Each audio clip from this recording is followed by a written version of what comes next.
الفاتحة بالقبول والإقبال وصلاح الأحوال وبلوغ الآمال في المستقبل والحول المآل. اللهم إنا نوينا قراءة عقد اللول في مناقب بضعة الرسول فاطمة البتول، ونسألك اللهم أن تمن علينا بالإقبال والقبول، وأن تبلغنا كل سول، وتكرمنا بالمأمول وفوق المأمول. اللهم بحق فاطمة وأبيها وبعلها وبنيها احشرنا اللهم في زمرتهم، وانفعنا بمحبتهم، وأكرمنا بمعيتهم في مقعد صدق عند مليك مقتدر. نسألك اللهم بحقهم عليك وجاههم لديك أن تكرمنا بحبهم، وأن تلحقنا بهم، وأن تجعلنا من حزبهم. أولئك حزب الله، ألا إن حزب الله هم المفلحون.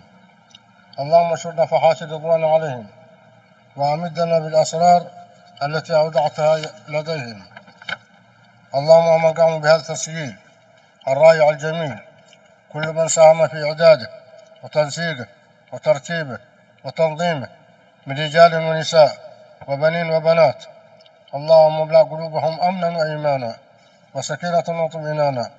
اللهم اجعله في صحائفهم صدقات جارية حسنات متقبلة برحمتك يا أرحم الراحمين. اللهم بلغهم الآمال فوق الآمال. اللهم أصلح لهم الحال في المستقبل والحول والمآل، وبارك لهم في الأهل والمال والعيال يا كبير يا متعال. وكل من استمعوا إليه واجتمعوا عليه في أي وقت وفي أي مكان، نسألك اللهم أن تمن عليهم بالإقبال والقبول وبلوغ كل سول يا أكرم مأمول وخير مسؤول برحمتك يا أرحم الراحمين. اللهم اصلح أمور المسلمين. اللهم فرج على المكروبين من المسلمين.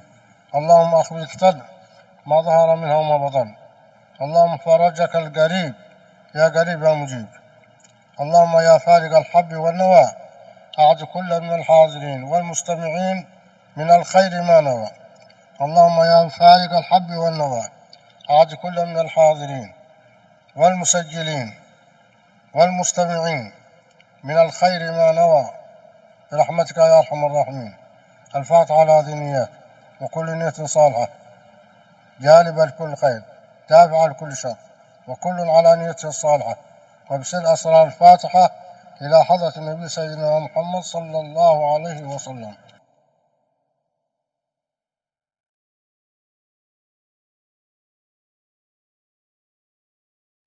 الحمد لله الذي خلق كل شيء فقدره تقديرا،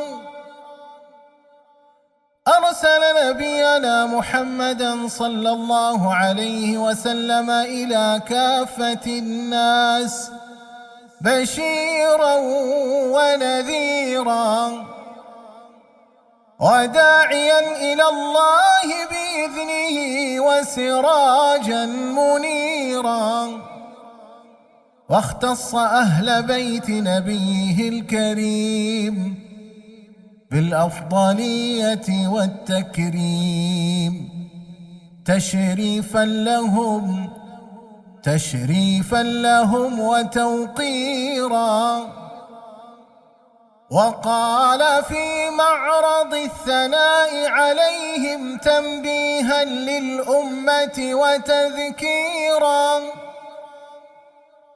إنما يريد الله ليذهب عنكم الرجس أهل البيت ويطهركم تطهيرا. اللهم صل وسلم وبارك وكرم في كل لحظة أبدا على سيدنا محمد سيد الأنبياء والمرسلين، وعلى أهل بيته الطيبين الطاهرين، وصحابته أجمعين، والتابعين لهم بإحسان إلى يوم الدين، وسلم تسليما كثيرا. وبعد، فهذه كلمات مضيئة ولآل وضية عن سيدة نساء العالمين أم الغر الميامين بضعة الرسول سيدتنا الزهراء فاطمة البتول رضي الله عنها وأرضاها، وعليها بعد أبيها أزكى صلاة وأنماها.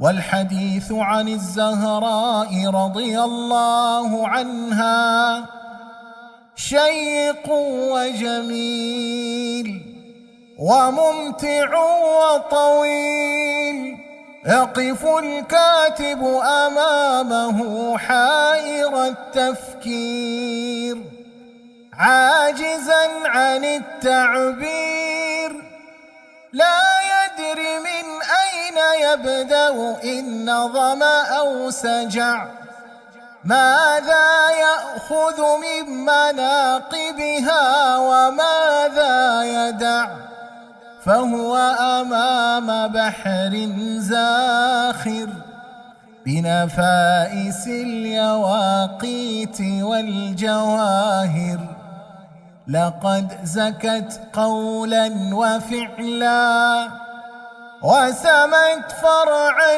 وأصلا، من أمها من أبوها من بعلها من بنوها، أبوها سيد الكونين وأشرف الثقلين، المنة الكبرى على المؤمنين ورحمة الله للعالمين، أنقذ الله به البشرية من ضلالات الجاهلية، جاءنا بالكتاب المسطور وأخرجنا الله به من الظلمات إلى النور، صلى الله عليه وسلم وشرف وكرم.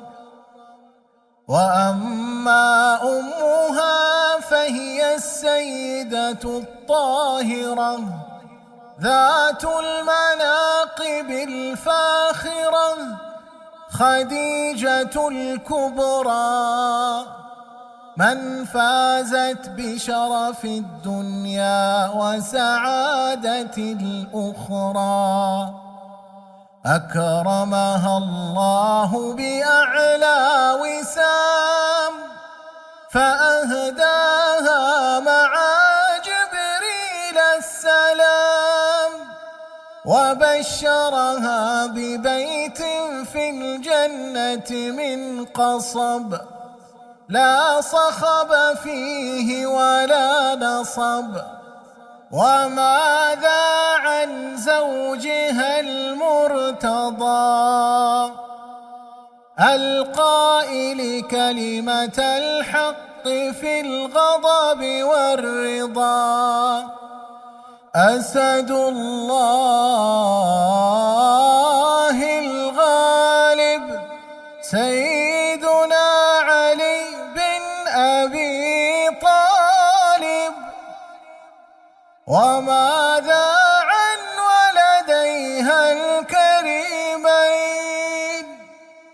أبي محمد الحسن وأبي عبد الله الحسين،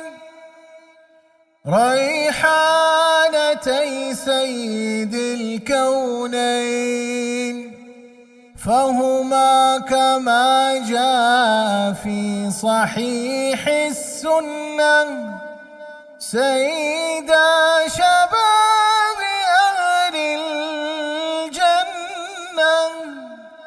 وماذا عن زينب وأم كلثوم ففضلهما معلوم، ولهما مكانة مرموقة في قلب النبي المعصوم. أولئك هم أفراد بيتها الطاهر، النجوم الزواهر، الكرام البررة، الأئمة الخيرة، نجوم أمن البرية، وسفن النجاة من كل بلية. رضي الله عن فاطمة الزهراء وأرضاها، وصلى الله على سيدنا محمد وآله أزكى صلاة وأنماها. اللهم صل وسلم وبارك عليه وعلى